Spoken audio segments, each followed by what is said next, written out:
we've removed all middle management. Like it's flat now because it's like you talk about sports teams. Like that is definitely the layer and the energy we're moving towards. There's one scoreboard. There's no departments anymore. What was the catalyst to that? Was there a bit of an aha moment of like, this needs to go? I reckon what it was I was just getting fucking frustrated, to be honest. Yep.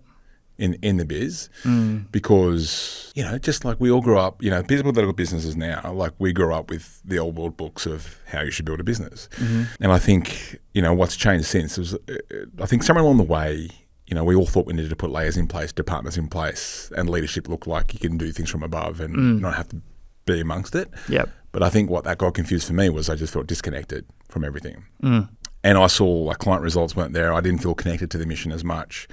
Or to the team as much. And I just felt underinformed and disappointed all the time. So, like, that was part of a bit of a crash for me. And I was like, this. The issue isn't the talent. The design was wrong. Yeah. It's like you would say to a fitness client, right? What's optimal on paper or what has been done before, which has produced great results. Like correlation doesn't always equal causation, but at the same time, what's optimal on paper is not fucking optimal. No. If it doesn't align with what's optimal for you. Totally. And if I look back in life, every time I've had an exponential growth in life, in the business and personally, was always when I did things my way. Like in terms of like my ball, my rules, which is what I talk about a lot now. Yep. And I think us, like right now, like we're probably the first generation in the history of business where we get to choose how we want to design our businesses now and our teams. And so in the study on the like top performing teams, the top 8% of companies or top 8% of teams is not about talent. It's about how you design the environment for good talent to thrive. Like good talent. Yeah.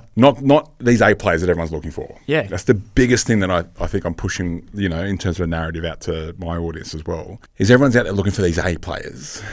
But in my experience, they're built, not bought. Yeah, I agree. Two things come to mind. I said to a client the other day who's just started with a big real estate company here, great opportunity for her. And she was frustrated. She was going into comparison. And I said essentially the exact same thing to her. I said, you know, the founder of the business, I said, he did not hire you because you are a fucking great agent who's the best in the country. Yeah. He hired you because he believes you can be. Yeah.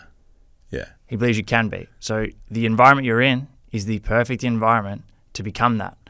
And having to become that is why you're going to be so fucking good. You know, whereas, as you said, it's not about trying to find the A players. If one just fucking stumbles along, fantastic. But I mean, how much better does it also feel for you and the team when you've built together? And I think what you're articulating as well, the big shift and the big sense of freedom is conviction. Yeah. Conviction. Like, it's reflecting in what you're saying right now of like conviction of this is what I want, this is the direction I'm going in, and there's no negotiation or uncertainty. It's not like I like 90% of it, but 10% of it, I'm not sure about that. In my experience now, again, our business is different and you're at a different level than what I am. I look at it and go, any of those little bits of resistance, get rid of them. Fucking let go of them. Like, because we don't, like AI has just removed the last excuse. Yeah. Let go of good to create space for great. Yeah. Let go of good to create space for great, and does not have to look the same as everyone else's. No. And that's what I'm so big on, dude, is everything by design now, right? And so you've been helping me with the embodiment and the becoming, right? Or, you know, I am right now. And I'm matching that with, cool, I can do that, but also can't turn up to a shitstorm at work. Like the design's got to be right as well. So like the sort of the embodiment, I'm working on how the embodiment matches the design and the reality and the structure of where we are and the reality where we sit right now. Because I feel like sometimes, you know, we've met some people along the way who are big on the embodiment, but the reality is like, I know, dude, but you can't pay your bill at the moment. You're 4 months late. So can we just talk about embodying the fucking bill for a second? Yeah, exactly. So there's that. Or like the design of how we build our empires. And when I say empires, I just mean like for us it's impact. I couldn't give a fuck about them. It is the impact that we want to make in the world. And I think that's part of the traits of people that are part of super teams as well, is they're not doing it for the paycheck, they're doing it for the meaning and the impact. And it's also realizing that the paycheck is a byproduct of the impact anyway. That's what I teach my kids. Yeah, I got three girls, 11 and under, and unlike some of the other parents at the school, they just like automatically turn up their pocket money, which I never got when I was a kid. They automatically turn up their pocket money for every year they get older. So 7 to 8, is an extra $1 a year. So an extra $1 per week that they fucking get, right? Yeah. And I'm like, shit, man. I grew up as a bloody Asian kid. We got no fucking pocket money. I was expected to do stuff. So like I got like my 5-year-old can earn as much as my 11-year-old if they want to. Yeah. Because I have all these tasks up that, you know, the most expensive task is like filling up my medication every single fortnight. And whoever wants to do that gets the most amount of money. Why is that? Because it fucking keeps daddy alive, right? Through to like feeding the dog or taking out the trash or whatever it is. Because like the point that I'm trying to make to my kids is like, you get paid by the value you bring to the world, not how fucking 100%. Old you are or how long you've been in the company for. But the super teams, you know what the top 8% of teams, which is what I'm designing for. Now, I could get this all fucking wrong, dude. Like, I'm in the arena. I'm not a fucking expert at this, but I'm looking for ways to increase the odds to match the being. So it makes it enjoyable.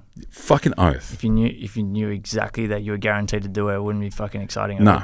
But like I lean on the research, right? So like Google studied like 6,000 fucking teams and this other dude studied 8,000 teams.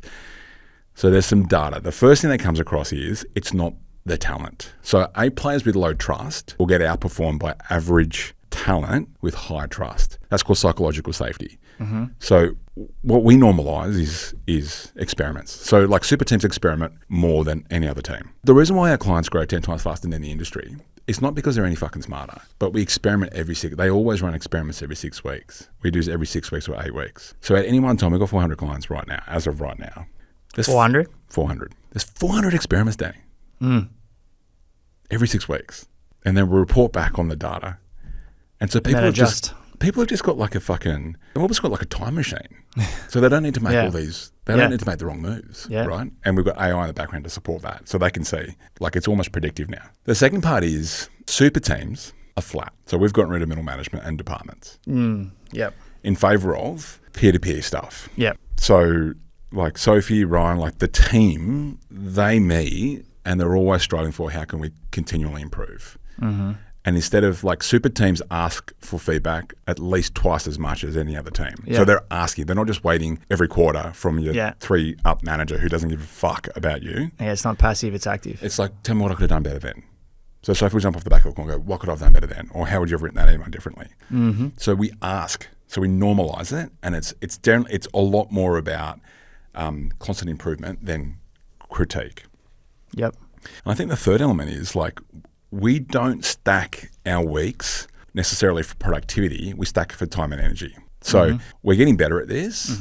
How does it look different? We don't. Like we're at the point now where it's like if there's no decision, there's no meetings. If we add up how much people are interrupted at work, it equates to about 16 weeks of every year. So it's almost like you got a whole team, or any listeners, they got a whole team that turns up on the 2nd of fucking January, and we decide we're going to sit here until just after Easter and do fuck all. That's what it looks like, right? So for us, no decision, no meetings, and we're getting better at this, but we're optimizing towards like every single player, so every single person in the team has deep work blocks that are protected in their calendar. We're looking for ways to leverage the model as well, so that like we're not doing heaps of one-on-ones, right? We're leveraging, and we get to the point where 20 to 30% of the week is just free. So Soph and I on Fridays, like we do most of our design thinking, guess where we fucking do it? In the fucking bush. Like we'll go for like a long drive, or we'll touch a fucking tree, or we won't be at the office. Like we're out. And that's where some of our best stuff's been done. The best way to think is by not thinking. That fucking helps me. Yeah, if you look at meditation, sauna, being in nature, ice bath, training, whatever else, breathwork's fucking amazing. Breakthrough.